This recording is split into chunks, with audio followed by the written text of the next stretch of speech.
ഞങ്ങളിപ്പോഴും സമരം നടത്തുന്നത് കേന്ദ്ര സർക്കാർ ഓഫീസിന്റെ മുമ്പിലേക്കാണ്. അതിന്റെ കൂടെയാണ് ഞങ്ങൾ പറയുന്നത് 1191 കോടി രൂപയുടെ അധിക വരുമാനം കേരളത്തിന്റെ ഗവൺമെന്റിന്റെ ഈ ഖജനാവിലേക്ക് ഈ പെട്രോളിയം ഉൽപ്പന്നങ്ങൾക്ക് വില വർദ്ധിച്ചതിന്റെ ഭാഗമായിട്ടുണ്ടായിട്ടുണ്ട്. അത് കുറക്കണം.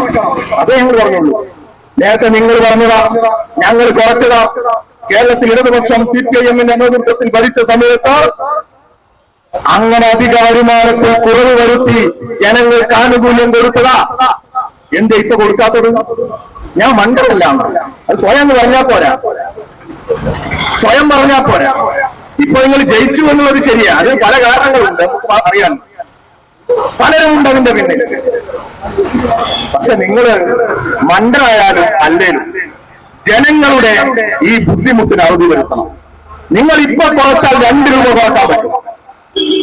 ഈ പെട്രോളിയം ഉൽപ്പന്നങ്ങളുടെ വിലയിൽ 2 രൂപ കുറഞ്ഞാൽ എത്ര ആശ്വാസമായിരിക്കും ഈ സാധാരണക്കാരന്?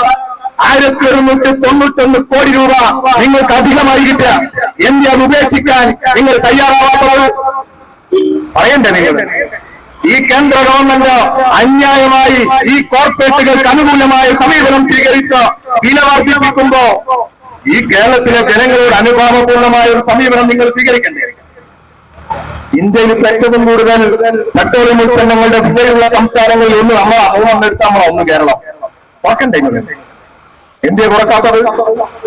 അത് കുറച്ചേ പറ്റൂ. സംസാരമൊന്നും പ്രവൃത്തി മറ്റൊന്നും ആകരുത്. പ്രതിപക്ഷത്തിരിക്കുമ്പോ എന്തും പറയാം. ഭരണപക്ഷത്ത് കയറിയാൽ ഞാനൊന്നും അറിഞ്ഞില്ലേ എന്ന ഭാവത്തിലിരിക്കാൻ പറ്റില്ല. അതിശക്തമായ സമരവുമായി CPM ഈ തെരുവിലുണ്ടാകും. നിങ്ങളെ കൊണ്ട് ഈ ജനജീവിതം ദുസ്സഹമാക്കുന്ന എല്ലാ നടപടികളിലും ഒരു തിരിച്ചുപോക്കുണ്ടാക്കിപ്പിക്കുന്നത് വരെ വലിയ പോരാട്ടവുമായി ഇടതുപക്ഷമുണ്ടാകും. ഞങ്ങൾ ഈ ജനങ്ങളെ അണിനിരത്തും. ഈ ജനങ്ങളോട് രാഷ്ട്രീയം പറയും. നിങ്ങളുടെ തെറ്റായ നയങ്ങൾ തുറന്നു കാണിക്കും. അതുകൊണ്ട് പ്രിയമുള്ളവരെ, സമരമല്ലാതെ മാർഗമില്ല. വലിയ സമരം പോരാട്ടങ്ങളിലൂടെ ഈ ഗവൺമെന്റിനെ, കേന്ദ്രം ഭരിക്കുന്ന BJP ഗവൺമെന്റിനെയും അതിനോടൊപ്പം നിൽക്കുന്ന സംസ്ഥാന ഗവൺമെന്റിനെയും ശരിയായ പാതയിൽ കൊണ്ടുപോകാൻ ഉജ്ജ്വലമായ സമര പോരാട്ടങ്ങൾക്ക് നമുക്ക് നേതൃത്വം കൊടുക്കാൻ സാധിക്കണം.